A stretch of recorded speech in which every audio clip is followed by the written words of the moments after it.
gandaku. Darah-Mu Yesus bebaskanku. Darah-Mu Yesus ubah gandaku. Ku dijadikan baru. Ku dijadikan baru. Ku dijadikan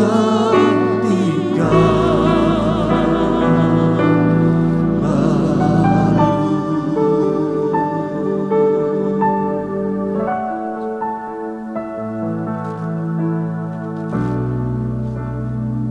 Haleluya Tuhan. Haleluya. Kami bersyukur buat hari ini. Kami bersyukur Tuhan buat pengorbanan-Mu, buat kasih-Mu, buat kerelaanmu. Oh Tuhan, kami bersyukur dan kami boleh menjadi anak-anak-Mu dan begitu berharga di mata-Mu. Terima kasih Tuhan. Terima kasih. Engkau juga yang sudah memelihara hidup kami.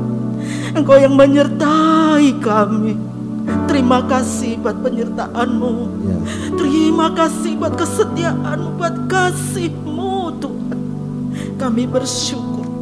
Dan biarlah pada pagi hari ini sukacita surgawi damai sejahtera boleh mengalir di setiap hati anak-anak-Mu yang sudah Engkau bebaskan Tuhan, yang sudah Engkau tebus dengan darah-Mu. Sehingga Tuhan boleh ada perubahan terjadi dalam hidup kami. Hari demi hari kami boleh Tuhan mengalami perubahan dalam hidup kami, di mana kami boleh mengasihi Engkau lebih lagi. Dan kami boleh hidup di dalam kebenaran firman-Mu. Tuhan, tolong kami. Dalam Roh Kudus-Mu memampukan kami untuk kami hidup dalam kebenaran-Mu. Terima kasih Tuhan. Terima kasih. Sebentar kami akan mendengarkan firman-Mu. Kiranya Engkau buka hati telinga kami Tuhan. Jadikan kami tanah kami ini hati yang baik. Hati yang siap dibajak Tuhan. Sehingga firman yang ditaburkan boleh tumbuh subur, berbuah di dalam hidup kami. Dan Engkau perkenankan kami Tuhan. Terima kasih Tuhan, pakai hamba-Mu yang akan menyampaikan kebenaran firman-Mu. Kiranya Engkau sendiri Tuhan yang berbicara lewat hamba-Mu Tuhan. Biarlah firman-Mu ini Tuhan boleh benar-benar terjadi dalam hidup kami Tuhan. Dan kami mengalami janji-janji Tuhan, janji-janji firman Tuhan. Karena janji-Mu iya dan amin. Haleluya Tuhan, haleluya. Terima kasih. Terima kasih Tuhan, kami siap mendengarkan firman-Mu. Di dalam nama Tuhan Yesus Kristus, kami sudah berdoa dan kami bersyukur Tuhan. Haleluya, amin.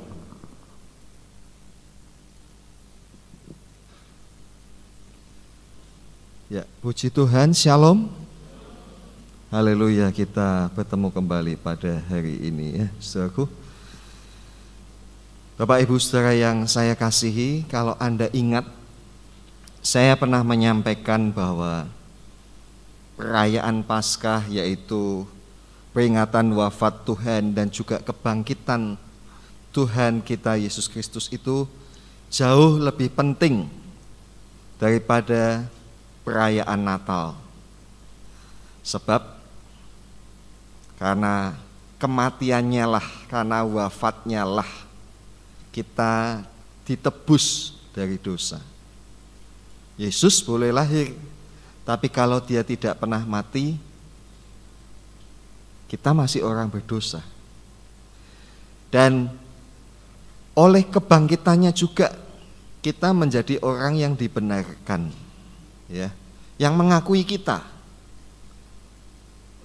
bahwa kita adalah miliknya yang sudah ditebus. Dan oleh karena kebangkitannya juga kita mendapatkan kepastian akan hidup yang kekal bersama dengan Tuhan di dalam kemuliaan sesuai dengan rencana Tuhan yang besar. Ya. Nah, saudaraku, apa yang saya sampaikan itu senada dengan yang dikemukakan oleh Paus Leo Agung. Ya, ini kurang lebih pertengahan abad 5 ya. Dia mengatakan bahwa Paskah adalah festum festorum, yang artinya secara hurufiah adalah perayaannya perayaan, ya, atau mungkin lebih bunyi kalau dikatakan perayaan paling utama bagi kita, ya. Karena itu tidak sepatutnya, ya, kalau kita ini mengaku diri sebagai umatnya Tuhan tetapi kita tidak memperingati Paskah, ya. Nah, saudaraku, kalau kita membaca Alkitab, maka kita akan menemukan, ya, mulai dari kitab Kejadian, ya. Kalau kita baca Alkitab, kita akan menemukan bahwa manusia itu beribadah kepada Tuhan. Manusia mencari Tuhan. Dan hal utama yang dilakukan mereka adalah memberikan korban, mempersembahkan korban, memberi persembahan kepada Tuhan. Hal itu mereka lakukan sebagai bentuk rasa syukur, sebagai bentuk penghormatan kepada Tuhan, ya. Tapi sekarang ini, saudaraku, ya, zaman sekarang ini tidak tahu kenapa, ya, lebih banyak orang itu beribadah dalam tanda kutip, mencari Tuhan dalam tanda kutip. Tujuan utamanya bukan karena ingin memberi penghormatan, bukan karena ingin bersyukur, tapi justru ingin mendapatkan dari Tuhan. Jadi cari Tuhan supaya dikasih, supaya diberkati dan sebagainya, ya. Nah, alih-alih orang zaman sekarang ini bertanya-tanya kepada dirinya, apa yang dapat ku persembahkan bagi Tuhan? Korban terbaik apa yang dapat aku berikan kepada Tuhan? Orang justru bertanya-tanya, berkat apa saja yang Tuhan akan berikan kepadaku? Berkat apa saja yang Tuhan sediakan bagiku? Ya. Nah, saudara, saya menyampaikan hal ini bukan membicarakan persembahan atau menagih persembahan kepada Anda, tidak. Tapi saya ingin mengajak kita semua, termasuk diri saya sendiri, untuk melakukan autokritik, kritik terhadap diri kita sendiri masing-masing, ya. Sebenarnya yang kita cari itu Tuhan, atau semata-mata yang kita cari adalah berkat-Nya? Kita ibadah untuk mencari Tuhan dengan maksud memberi, dengan maksud mempersembahkan, atau kita mencari Tuhan untuk meminta? Kasar bicaranya, kita mau nagih janji Tuhan. Nah, yang saya maksud bukan hanya ibadah korporat semacam ini saja, tetapi juga ibadah kita secara pribadi masing-masing, ya. Bukankah pada realitanya ibadah kita yang kita jalankan masing-masing itu hanya berbentuk doa? Kita itu berdoa. Berdoa itu artinya apa? Minta. Tetapi kita tidak melakukan yang disebut sembahyang, yang artinya kita mesti memberikan persembahan atau menyembah kepada Tuhan, ya. Nah, karena itu judul khotbah kita hari ini adalah The Best Gift from or for Jesus Christ. Persembahan atau pemberian yang terbaik dari Tuhan atau untuk Tuhan, ya. Nah, saudaraku, kembali kepada hari ini, ya. Bukankah maksud kedatangan kita hari ini adalah untuk memperingati wafatnya Tuhan kita Yesus Kristus? Siapa Tuhan Yesus Kristus? Ya. Firman Tuhan berkata di dalam Yohanes 3 ayat 16. Kita baca ya bersama, 2, 3. Karena begitu besar kasih Allah akan dunia ini, sehingga Ia telah mengaruniakan anaknya yang tunggal, supaya setiap orang yang percaya kepadanya tidak binasa, melainkan beroleh hidup yang kekal. Amin. Siapa Yesus? Yesus adalah anak Allah. Kalau Yesus disebut anak Allah, pikirannya jangan berpikir dalam kaitan hal-hal biologis. Kalau namanya anak pasti ada ibunya.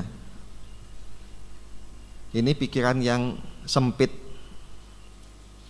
Kalau anak mesti ada ibunya. Lah saya tanya, kalau anak kunci ada ibunya kunci?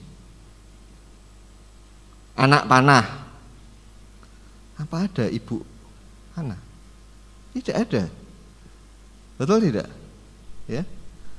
Nah, kalau misalnya saya memanggil ini anak-anak remaja, saya panggil nak, apakah berarti dia anak kandung saya?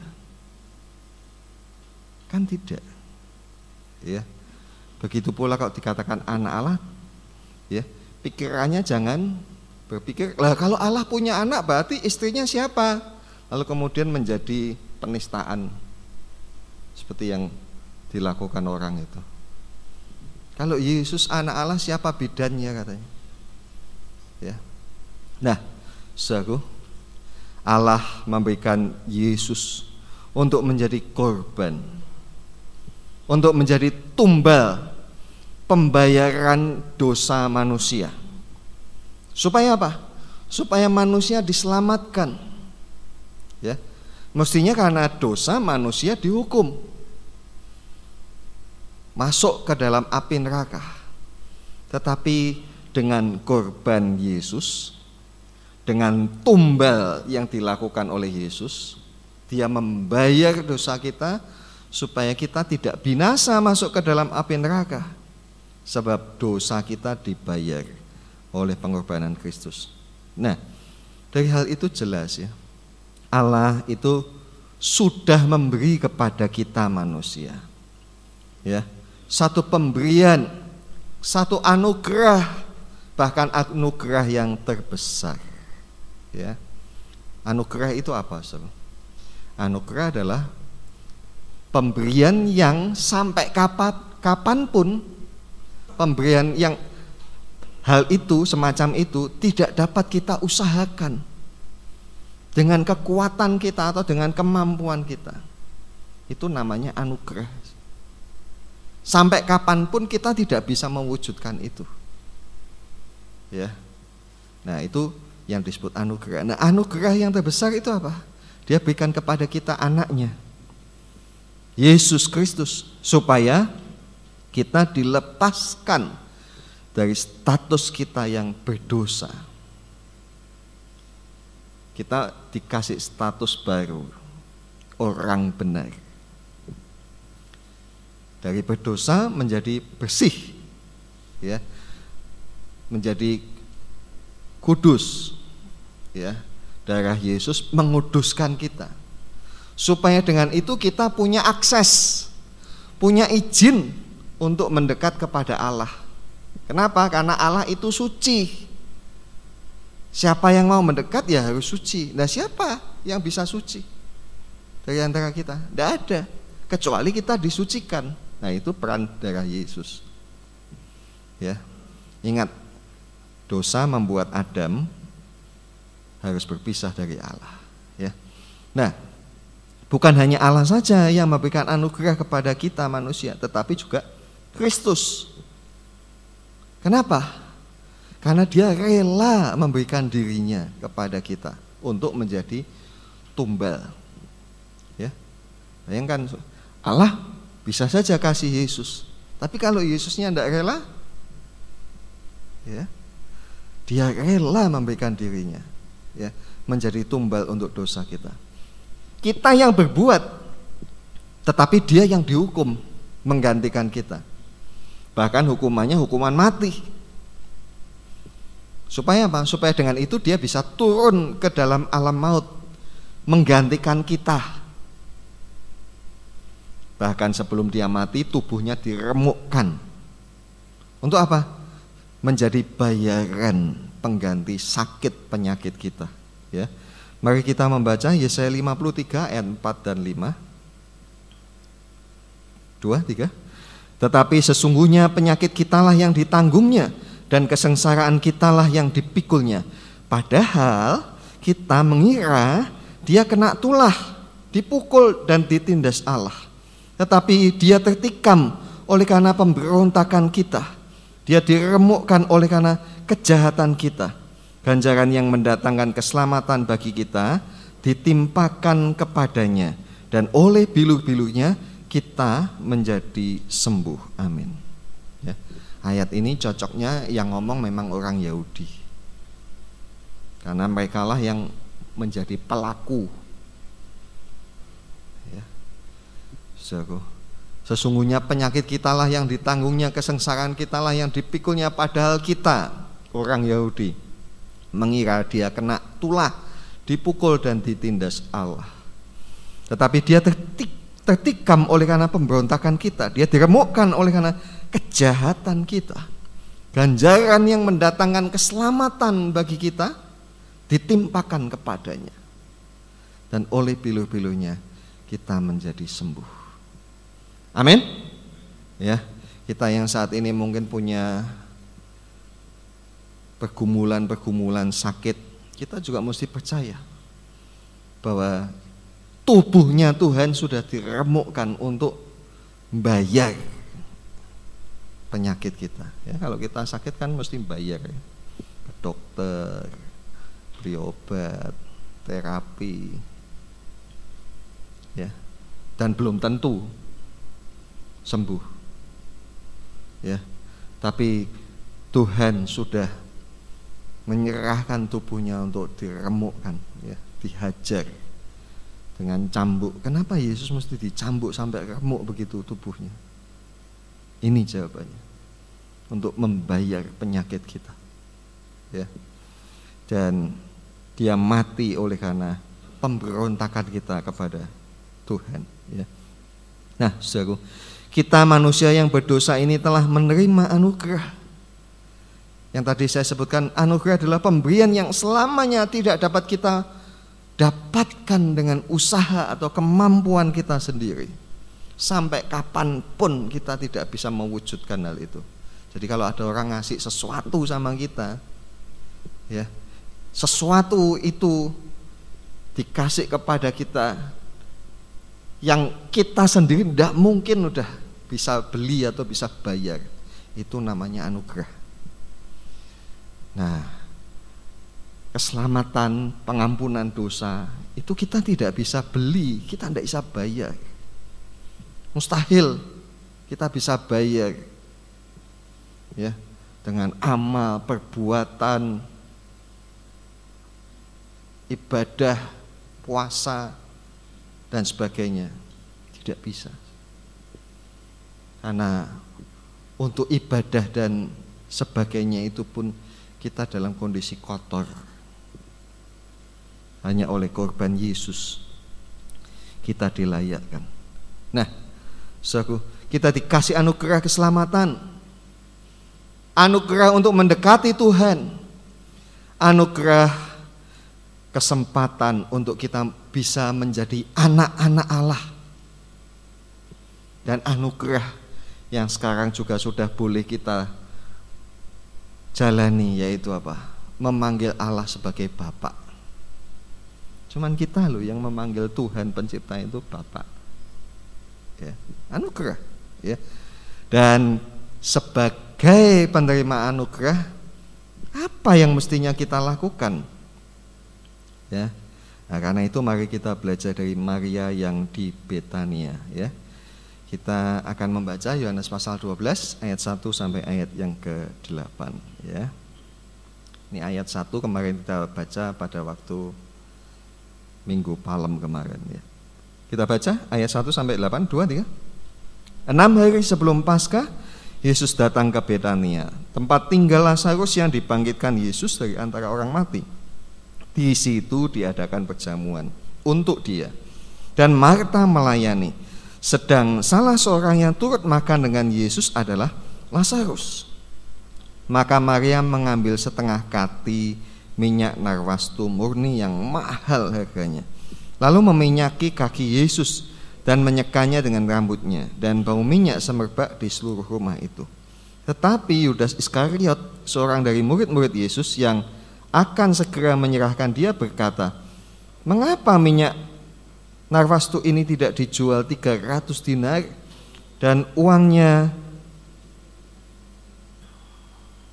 Hal itu dikatakannya bukan karena ia memperhatikan nasib orang-orang miskin, melainkan karena ia adalah seorang pencuri. Ia sering mengambil uang yang disimpan dalam kas yang dipegangnya. Maka kata Yesus, biarkanlah dia melakukan hal ini mengingat hari penguburanku. Karena orang-orang miskin selalu ada padamu, tetapi aku tidak akan selalu ada padamu. Amin. Ya. Nah, di catatan kita tadi saya sudah memberikan beberapa penekanan ya. Yang pertama ayat 1, Lazarus yang dibangkitkan Yesus dari antara orang mati ya. Di situ diadakan perjamuan. Nah, kata perjamuan itu dalam bahasa Inggris ditulis dengan kata supper. Made him a supper. Membuat baginya makan malam. Ya. Dan Marta melayani ya. Maka Maria mengambil setengah kati ya, dalam terjemahan lain ya yang lebih hurufiah ya, yang lebih literal. Kata kati itu dalam bahasa Yunani dipakai kata litra. Litra ya liter. Ya, jadi setengah kati, setengah litra, setengah liter. Ya, jadi sebotol aqua itu ya. Dan disebutkan minyaknya adalah minyak narwastu. Ini dalam bahasa Inggris memang tidak muncul ya. Tapi di dalam bahasa aslinya dipakai kata nardos. Dan nardos adalah minyak dari akar wangi yang asalnya dari India ya. Nah, pada minggu yang lalu kemarin saya sudah menyampaikan bahwa 6 hari sebelum Paskah Yesus datang ke Betania untuk membangkitkan Lazarus yang sudah mati 4 hari. Itu dicatat di Yohanes pasal 11 ya. Kenapa Yesus membangkitkan Lazarus? Karena itu menjadi bukti nanti bahwa ada kebangkitan orang mati. Jadi kalau nanti Yesus bangkit, sebelumnya sudah ada preseden, sudah ada buktinya, sudah ada contohnya, yaitu Lazarus. Baru saja ini ya. Jadi sehari sebelum Yesus masuk ke Yerusalem, Lazarus dibangkitkan. Dan itu menjadi bukti yang paling kuat, yang membuktikan bahwa Yesus adalah Mesias, juru selamat orang Yahudi yang dijanjikan. Ya. Nah, nanti kalau ada kabar bahwa Yesus mati dan kemudian katanya bangkit pada hari ketiga, orang tidak bisa berkata mustahil, mana ada orang mati hidup lagi. Karena apa? Karena sudah digemparkan dengan kisah Lazarus yang sudah 4 hari mati itu bangkit. Ya. Nah, saudara, karena meluap-luap dengan kebahagiaan dan ucapan syukur karena Lazarus hidup kembali, maka keluarga itu mengadakan perjamuan makan malam untuk Yesus. Pada saat itulah Maria meminyaki atau bahasa lainnya mengurapi Yesus ya. Nah, supaya diketahui so, kalau kita baca Alkitab ya, Injil itu kan ada Matius, Markus, Lukas, Yohanes. Kalau kita baca secara keseluruhan ya, sebenarnya ada 2 peristiwa Yesus diurapi oleh perempuan ya. Yang pertama, Yesus diurapi oleh seorang perempuan berdosa, di mana di rumah seorang Farisi yang bernama Simon. Kejadiannya itu di daerah atau di provinsi Galilea, di Israel Utara. Dan yang kedua, Yesus diurapi oleh Maria, ya. Yang di Galilea, yang di rumah orang Farisi itu dicatatnya di Injil Lukas, di mana yang mengurapi tidak disebutkan namanya, tetapi disebutkan itu perempuan berdosa, yang konotasinya oh dia mungkin PSK. Nah, yang kedua dia diurapi oleh Maria, di mana? Di rumahnya sendiri, di Betania. Betania itu di provinsi Yudea, di Israel Selatan, letaknya di daerah Bukit Zaitun. Ya. Kalau masih ingat Bukit Zaitun itu ada di sebelah timurnya kota Yerusalem. Di situ Tuhan naik ke surga. Nanti Tuhan juga turun di situ. Ketika dia datang kedua kali ke atas bumi. Ya. Dan nanti dia akan masuk melalui gerbang yang dulu dia pernah masuki. Makanya minggu lalu judul khotbah kita adalah Déjà vu. Yerusalem. Yerusalem mengalami sesuatu yang pernah dialaminya 2000 tahun yang lalu. Ya. Nah, kita juga perlu mengetahui bahwa adat tradisi orang Yahudi kalau mengundang tamu ke rumahnya. Ya. Kalau orang mengundang tamu, maka tamu itu mesti disambut. Ya. Biasanya di rumah orang Yahudi disediakan tempayan untuk mencuci kaki, mencuci tangan. Ya, sekarang kita ini semua ini kalau mau kemana-mana, ya, ke tempat umum biasanya disediakan apa? Tempat cuci tangan, ya. Itu orang Yahudi udah lakukan dari sejak dulu. Ya. Mereka menyediakan air pembasuhan di dalam tempayan. Nah, itu bahan yang dipakai Tuhan Yesus untuk membuat anggur pada pernikahan di kota Kana. Jadi anggur yang katanya enak itu asalnya apa? Air buat cuci tangan, cuci kaki.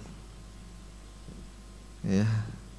Nah, setelah orangnya cuci tangan, kemudian mereka berpelukan dan pipi tamunya dicium.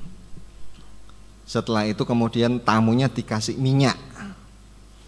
Biasanya minyak zaitun. Ini minyak zaitun minyak yang biasa mereka pakai. Kalau kita minyaknya yang biasa kita pakai minyak apa? Sekarang minyak sawit ya. Dulu orang-orang tua ya pakainya minyak kelapa. Kalau mereka pakainya minyak zaitun. Untuk apa? Untuk berurap atau mengolesi tangan, kakinya, rambutnya.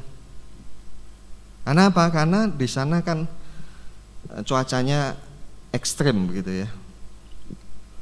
Dan itu dilakukan sebagai bentuk keramah tamahan dan bentuk penghormatan kepada tamu. Dan itu tidak Tuhan dapatkan ketika dia datang ke rumah orang Farisi yang bernama Simon itu tadi. Ya, sehingga ketika seorang perempuan datang ya, dan di dalam hati si orang Farisi ini dia berkata kalau dia benar nabi, dia mestinya tahu itu perempuan apa. Lalu Tuhan mengatakan semua hal ini nanti ya. Nanti Anda bisa baca di Lukas pasal 7. Nah, saudaraku, jadi tadi kalau kita membaca Maria mengurapi Yesus, sebenarnya yang dilakukan Maria pada dasarnya adalah adat atau tradisi untuk menyambut dan memberikan penghormatan kepada tamu yang tidak lain adalah Tuhan Yesus. Tetapi Maria melakukan hal yang lebih, oleh karena minyak yang dia gunakan itu bukan hanya sekedar minyak zaitun, ya, bukan minyak biasa, melainkan minyak narwastu atau nard tadi, ya.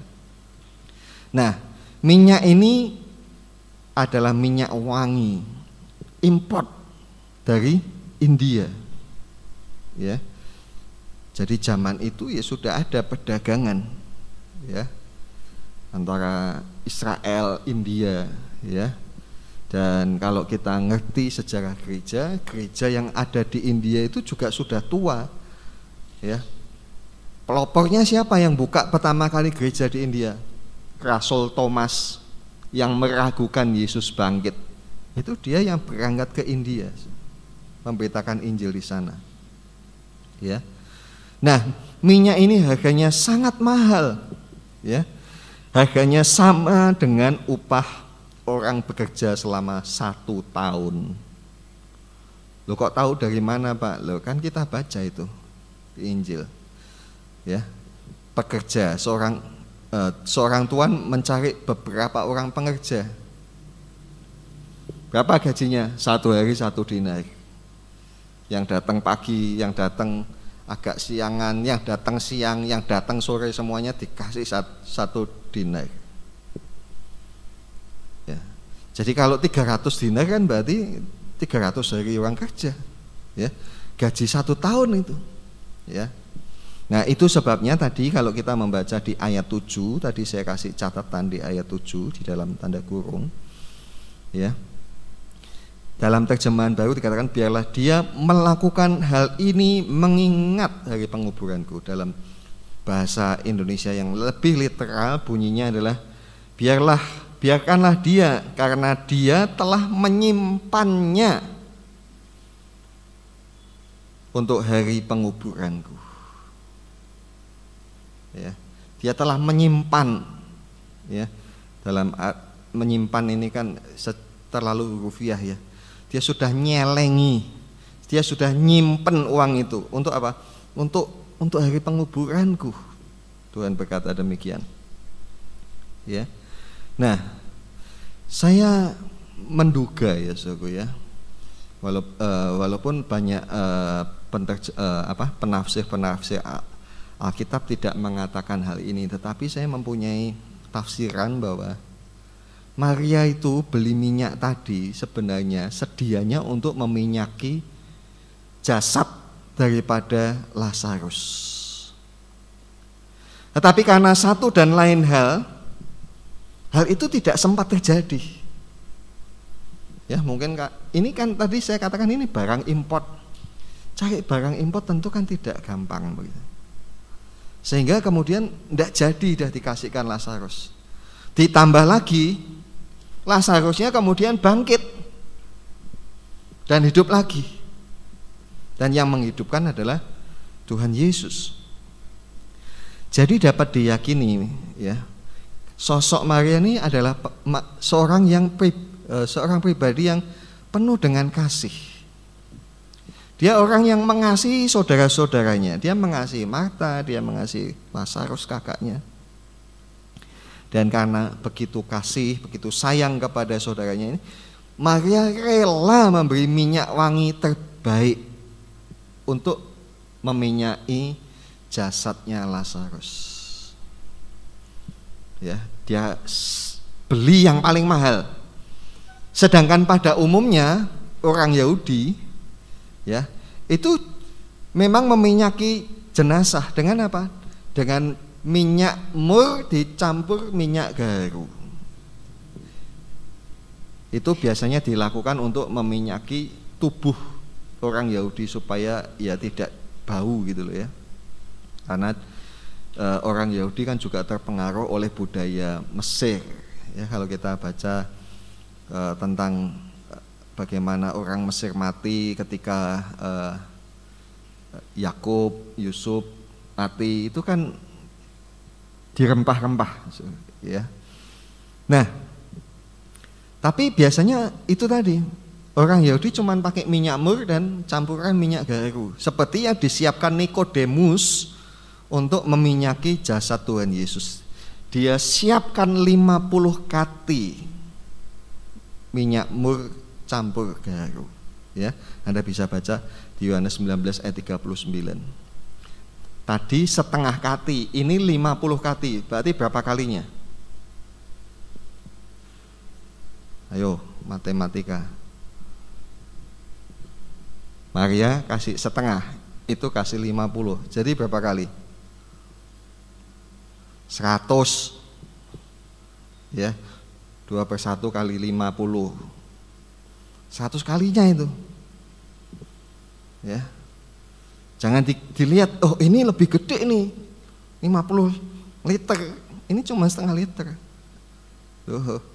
Biar kecil ya, tapi sangat lebih mahal ya. Nah tetapi Lazarus ini sudah hidup kembali. Minyak yang sangat mahal itu tidak jadi terpakai. Ya, coba kalau sesuatu yang kita beli terus tidak jadi dipakai, biasanya diapakan? Disimpan.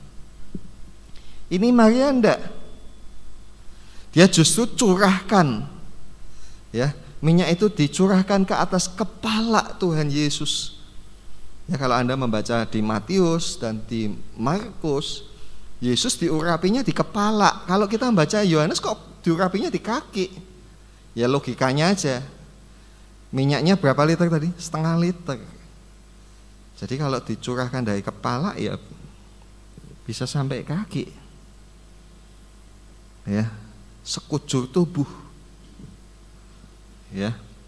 Nah, tidak cukup sampai di situ. Maria kemudian menggunakan rambutnya untuk menyeka kaki Yesus. Dia menganggap Yesus layak untuk dihormati setinggi-tingginya. Dan dia rela menjadikan dirinya menjadi sangat rendah. Ya toh, seorang perempuan, bagaimana dia mau menggunakan rambutnya untuk menyeka kaki? Ya. Jangankan untuk menyeka kaki, kadang-kadang kita suruh ngambilkan sandalnya orang aja kita, atau kaos kakinya orang aja, kita bisa berasa apa? Jijik tuh. Ini rambut buat nyeka kaki. Ya, lalu alasannya apa? Sederhana saja. Ya, dia ingin menghormati, dia ingin memuliakan, dia ingin memberi tanda ucapan syukur. Dia ingin berterima kasih kepada Tuhan yang sudah melayani saudaranya. Bahkan mungkin juga sebagai bentuk penyesalan dirinya. Karena kalau kita baca Maria ketika Tuhan Yesus ya sudah ada di kubur, dia kemudian nyusul ke sana. Tuhan Yesus bilang kepada Marta, kepada Maria, ya sama-sama ini mereka berdua berkata kepada Tuhan, Tuhan, seandainya Engkau di sini kemarin pas kami butuh, tentu saudaraku tidak akan mati. Ya, kedua orang ini mengatakan hal yang sama. Ya, jadi kalau boleh dikatakan ada kekecewaan. Tuhan tak mintai tolong, aku sudah berdoa tapi kok enggak dijawab, sampai akhirnya mati. Ya, tapi nyatanya walaupun terlambat enggak? Terlambat kan? Mati kan? Walaupun terlambat, nyatanya yang Tuhan Yesus lakukan jauh lebih besar. Jauh lebih besar dari apa yang mereka minta. Jauh lebih besar dari apa yang mereka doakan. Jauh lebih besar dari yang mereka harapkan. Apa yang tidak pernah dipikirkan oleh mereka, apa yang tidak pernah dilihat, dan apa yang tidak pernah didengar oleh telinga mereka. Itu yang terjadi. Jadi kadang-kadang kalau kita doakan begitu ya, kita udah, aduh kok wis telat iki, piye gimana? Masih enggak kita punya keyakinan bahwa Tuhan itu tidak pernah terlambat. Kalaupun toh terlambat, Tuhan bisa lakukan yang lebih hebat. Amin? Ya. Nah, Maria sepertinya tidak mengerti maksud Tuhan dengan kata-katanya. Ya, tadi Tuhan berkata dia melakukan itu untuk hari penguburanku. Ya, Maria mungkin tidak mudeng. Apa maksud Tuhan mengatakan itu? Apa maksud Tuhan membela dia di hadapan Yudas dengan kata-katanya itu? Bisa jadi memang Maria mungkin sudah berkali-kali mendengar Tuhan Yesus berkata bahwa dia akan menderita dan akan mati. Tetapi saya yakin Maria mempunyai pikiran dan pemahaman yang beda dari yang Tuhan maksud. Ya, pemahaman Maria dan pemikiran Maria saya yakin sama dengan para murid pada umumnya. Seperti mana pikiran Petrus. Petrus berkata, tidak mungkin Allah akan mengizinkan hal itu terjadi padamu. Ya, ketika Tuhan berkata, nanti aku ke sana, aku akan ditangkap, dianiaya, aku akan mati. Petrus berkata, sekali-kali Tuhan itu tidak akan terjadi padamu. Tapi Tuhan Yesus senang digitukan. Dia bilang apa? Hanya iblis, kamu batu sandungan bagiku. Ya. Pikiran manusia, orang baik tidak mungkin celaka. Ya.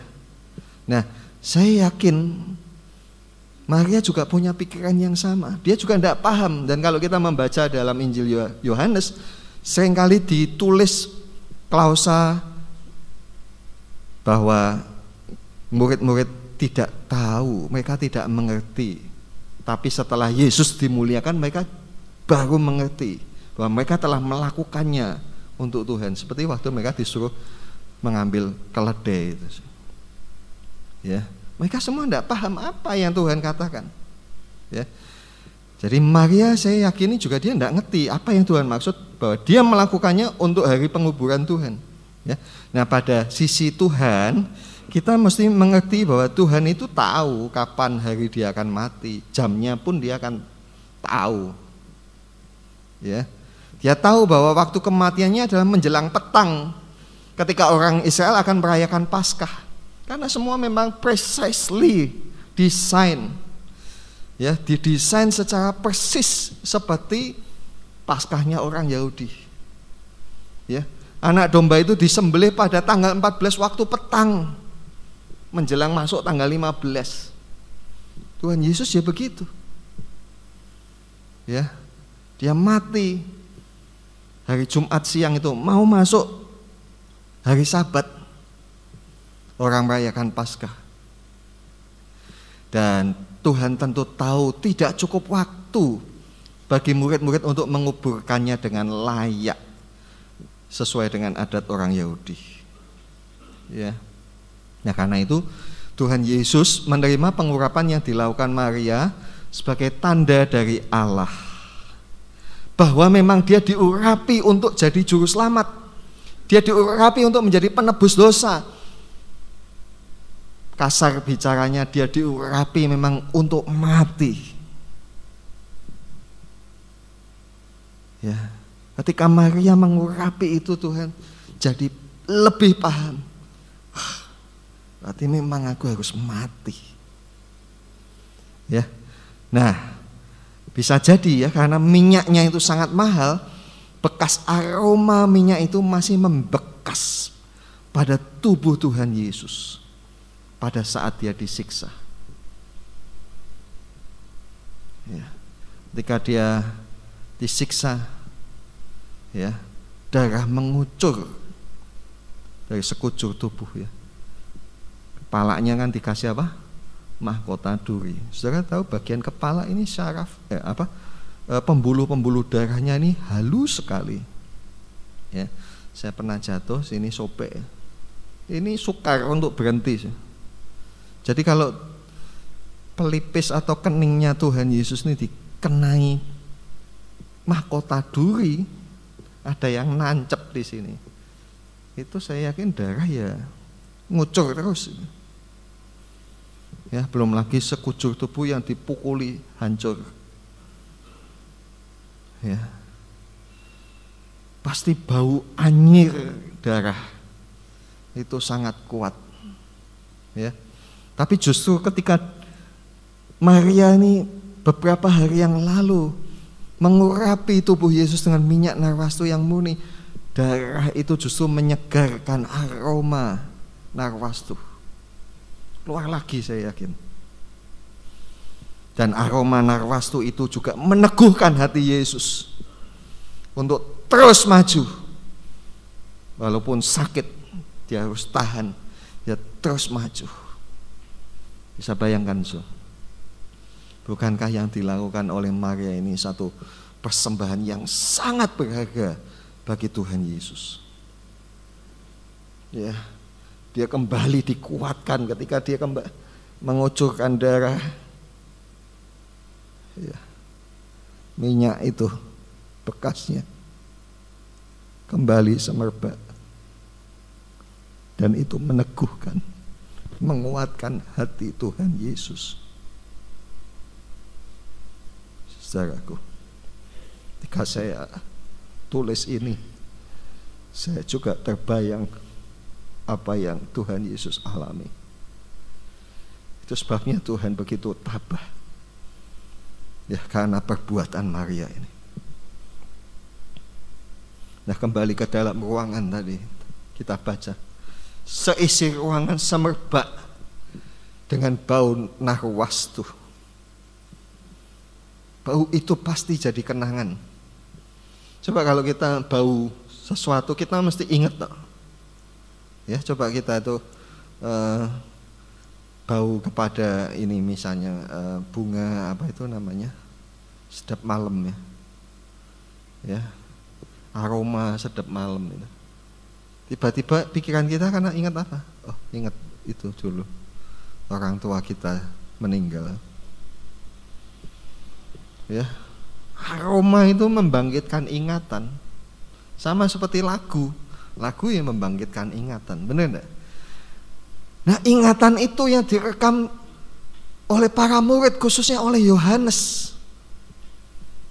Jadi ketika Yohanes nulis ini bukan pada hari itu dia tulis, lama sesudah itu dia kembali teringat kepada aroma itu. Dan begitu pula aroma itu pasti memberi kenangan kepada keluarga Lazarus setelah mereka mendengar Yesus ditangkap, disiksa, disalib dan mati. Kenangan itu teringat kembali di dalam keluarga Lazarus. Ya. Bahkan oleh karena kehendak Tuhan, kenangan tentang apa yang dilakukan Maria itu diabadikan di dalam Injil Matius dan Markus, juga Yohanes, ya. Coba kita baca kata-kata Tuhan dalam ayat ini. Matius 26 ayat 13. Bersama kita baca 2, 3. Aku berkata kepadamu, sesungguhnya di mana saja Injil ini diberitakan di seluruh dunia, apa yang dilakukannya ini akan disebut juga untuk mengingat dia. Wow. Dicatat, diberitakan, diingat. Jadi perbuatan Maria ini bukan perbuatan yang sembarang begitu saja, tetapi sesuatu yang meaningful, sesuatu yang penuh arti buat Tuhan. Sampai Tuhan ngomong, sampai dimanapun ini diberitakan, ini akan diceritakan apa yang dibuat Maria ini. Haleluya. Jadi kalau kita boleh katakan, wow, Maria dan perbuatannya dikenang sepanjang masa. Persembahannya dan korbannya dikenang oleh Tuhan dan ditetapkan untuk dijadikan teladan. Ya, ditulis tentu ada maksudnya, bukan tanpa maksud. Ya, tentu ditulis untuk maksudnya. Maksudnya apa? Supaya kita teladani itu. Dan hari ini kita dengar ini, artinya hari ini kita diperintahkan juga untuk mengikuti teladan Maria itu. Ya, coba kita tanya kepada diri kita sendiri masing-masing. Apa yang dapat aku lakukan untuk Tuhan? Apa yang dapat aku persembahkan untuk Tuhan? Hal apa yang aku bisa beri kepada Tuhan yang jadi manfaat bagi Tuhan, bagi kerajaannya, bagi umatnya? Kita jangan hanya terus bertanya, apa yang bisa aku dapat dari Tuhan? Apa tuh janji Tuhan? Ya, sudah banyaklah dikhotbahkan, ya, janji-janji Tuhan. Ya, tidak usah tanya-tanya lagi. Ya, tapi sekarang kita tanya, apa yang dapat aku berikan kepada Tuhan? Ya. Bukankah tadi kita sudah mengatakan, hari ini kita kumpul untuk apa? Memperingati wafatnya. Itu sudah pemberian Tuhan itu. The best gift from Jesus. Sekarang kita tanya pada diri kita, how can I give him the best gift? Bagaimana aku bisa kasih persembahan yang terbaik dari hidupku? Saudaraku, sekali lagi saya tidak sedang ngomongin uang ya, tapi persembahan yang paling baik menurut kata-kata Paulus itu adalah diri kita ya. Kalau Yesus sudah kasihkan dirinya, yuk kita juga kasihkan diri kita pada Yesus. Yesus itu korban loh untuk dosa kita. Dia serahkan tubuhnya. Nah sekarang tuh mestinya kita juga serahkan tubuh kita kepadanya. Untuk apa? Tidak berbuat dosa lagi. Jadi kalau masih ada yang punya dosa-dosa, yuklah persembahkanlah tubuhmu itu kepada Tuhan. Ya, berikanlah diri kita sebagai persembahan yang terbaik. Ya. Dan itu yang saya lakukan Bapak Ibu Saudara. Kenapa saya mau menjadi seorang hamba Tuhan? Ya. Dulu kakak-kakak saya, mama saya, mereka berpikir, "Napa kowe kok menjadi pendeta? Kowe pengen kuliah apa?"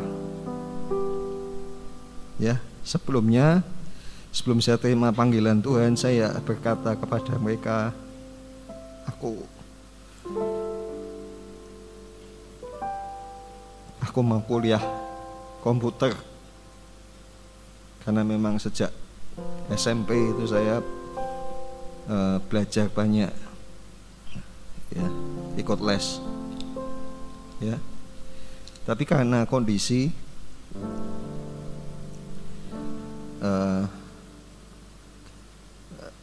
tidak memungkinkan, ya,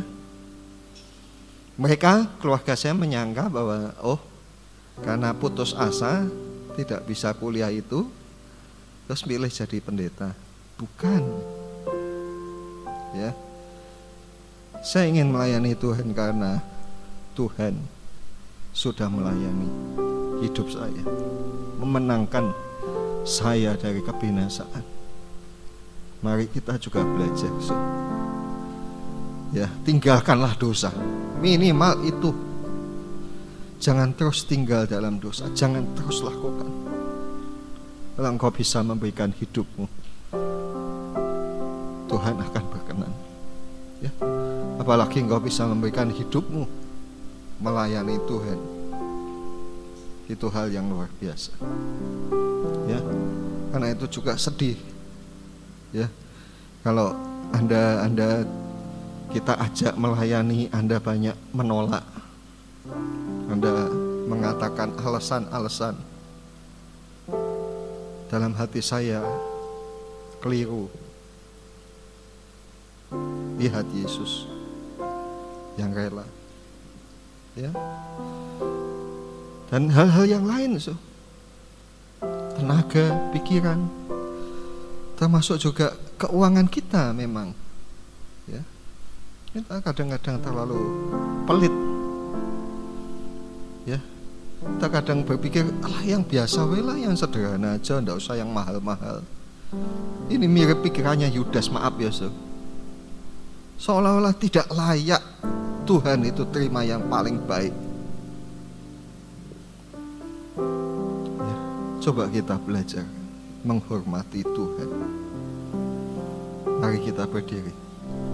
Silahkan disiapkan dulu perjamuan Anda.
telah ditebus oleh curahan darah-Mu.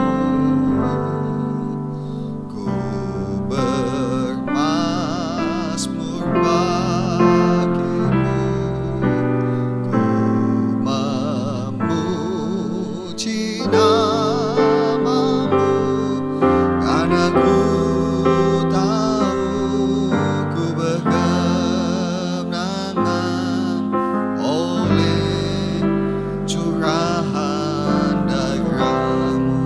Darah-Mu Yesus.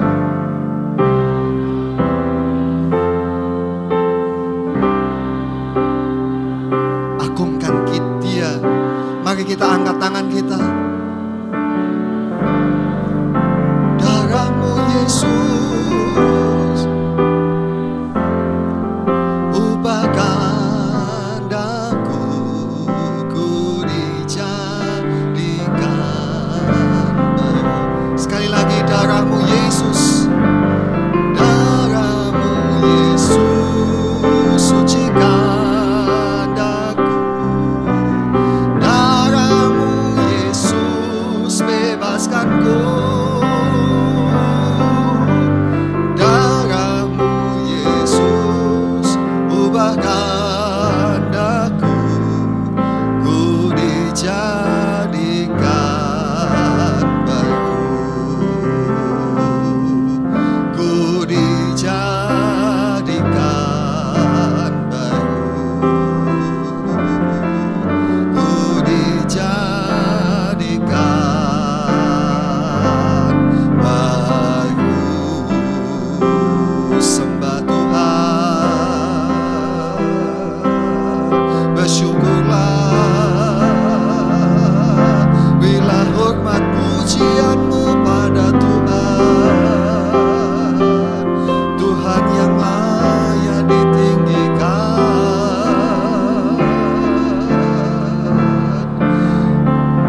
Kasih-Nya bagi kita,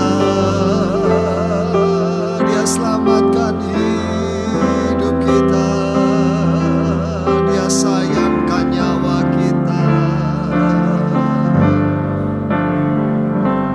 Pagi hari ini, apa yang akan engkau persembahkan kepada Tuhan? Maukah engkau tunduk, takluk kepada kehendak-Nya? Saudara yang keras hati selama ini, lihat Yesus begitu mengasihimu. Tundukkanlah dirimu, menurutlah kepada Tuhan. Saudara yang hidup dalam dosa, pagi ini tinggalkanlah dosa itu. Persembahkan tubuhmu sebagai persembahan yang kudus. Mari mengasihi Tuhan. Tuhan sudah lebih dulu mengasihi kita. Dan mari kita melayani Tuhan, karena Tuhan lebih dulu melayani kita. Terima kasih Tuhan. Terima kasih Tuhan.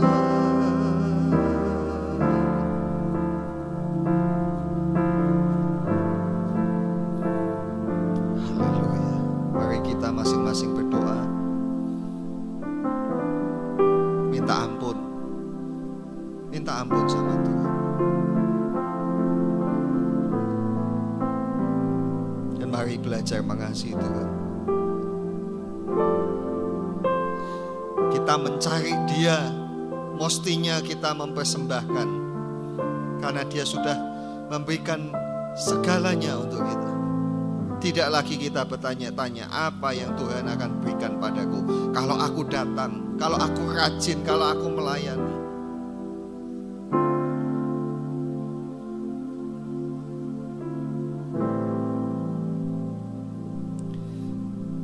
Ampuni kami ya Tuhan, ampuni kami kalau kami kurang mengasihi Engkau, kalau kami tidak mengasihi Engkau bahkan. Ampuni kami yang lebih mengasihi diri sendiri. Ampuni kami yang tidak berpusat kepada Engkau, tapi kami berpusat pada diri kami sendiri. Kami self-centris, kami egosentris. Ampuni kami Tuhan. Ampuni kami yang juga selalu mendukakan hati-Mu, yang bersikukuh dengan kemauan, dengan prinsip, dengan pikiran, dengan kehendak kami sendiri. Ampuni kami yang juga selalu melakukan dosa dan kesalahan. Ampuni kami Tuhan. Terima kasih Tuhan, Engkau baik.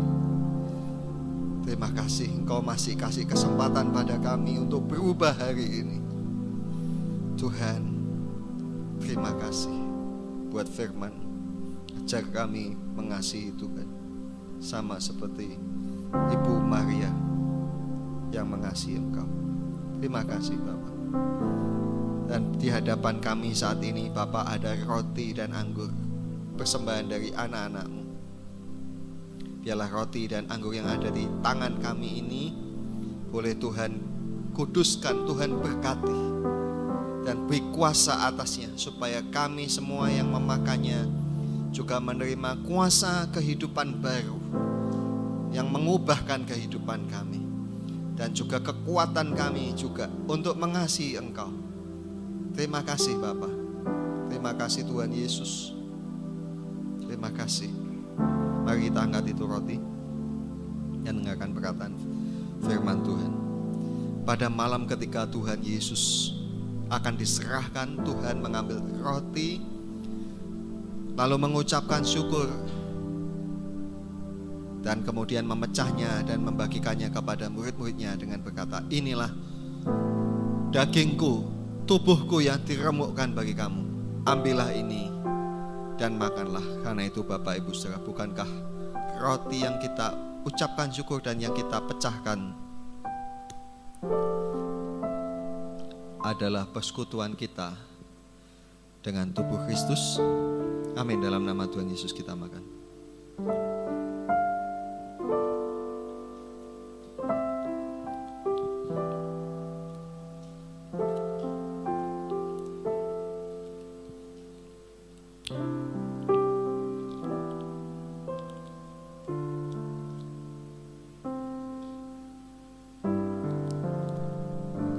Sekarang kita angkat itu cawan.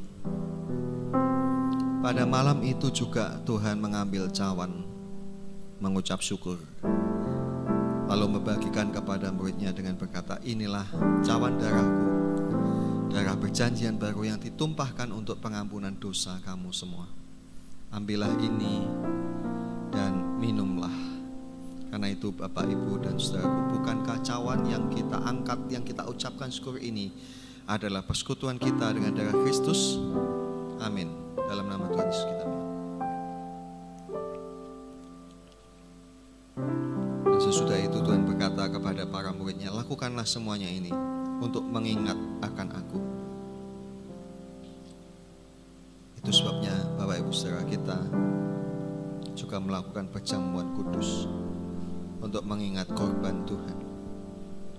Dan biarlah korban Tuhan ini juga membakar cinta kita kepadanya. Mari kita akhiri dengan doa. Bapa, terima kasih buat hari ini. Kami telah dikumpulkan di tempat ini.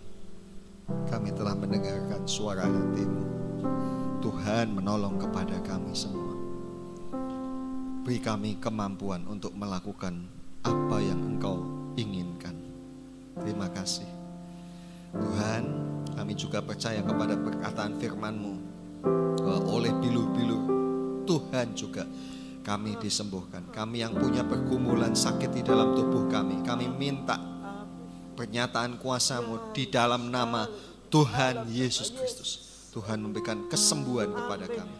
Terima kasih Bapa. Dan sekarang Tuhan, kami juga mohon berkat-Mu atas kami.